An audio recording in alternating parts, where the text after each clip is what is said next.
inflation has been arrested by policy, as you pointed out. However, the perception is that there is a persistent a new normal in terms of high cost of living, despite the fact that the velocity of prices rising is arrested now by policy. Is that correct? Is that well founded to look at an entrenched high cost of living to which new income levels must respond? When we say that inflation has come down from the high of 10.7% in October 2022 to now a low of 2.6% in November 2023, that's headline inflation, it doesn't mean to say that prices are coming down. It is the rate at which prices are increasing which is coming down. So it means that the same price has been increasing, but at a faster rate. And that same price is now increasing, but at a slower rate. So there's that trajectory, because inflation is about the rate at which prices are changing. And as long as the rate at which the prices are changing is positive, the overall price level will continue rising. So we are not talking about prices coming down. Of course, I'm not ruling out the fact that this inflation we're measuring is made up of so many items. So in that basket, you'll find that some items, the prices are coming down, others they're going up. But on average, if you combine all of them, using their very weights in that basket, you find that on average, inflation is still going up, but at a reduced pace. So that is one thing that I need to clarify. That yes, inflation is coming down, but doesn't mean to say that prices are coming down. It is the rate at which their prices are increasing that is coming down.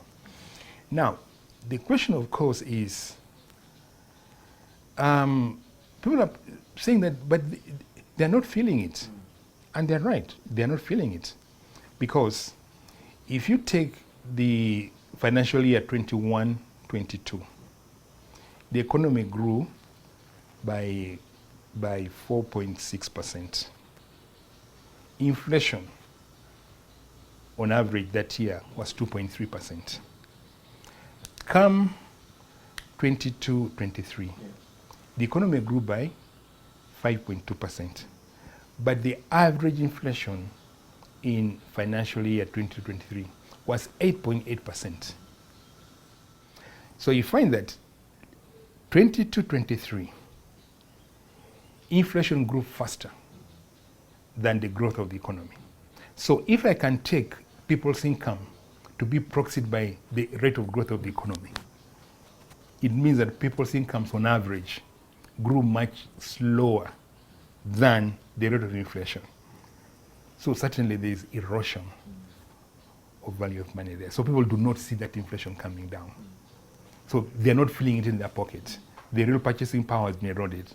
So when inflation comes down and we maintain those levels of growth of maybe 6% or so, then you will feel that your capacity or the basket of goods and services you can buy from the same money might increase. Do you think fiscal policy, prudence, that's my perception from outside, they have been more prudent, a little tighter, not just dishing money, could have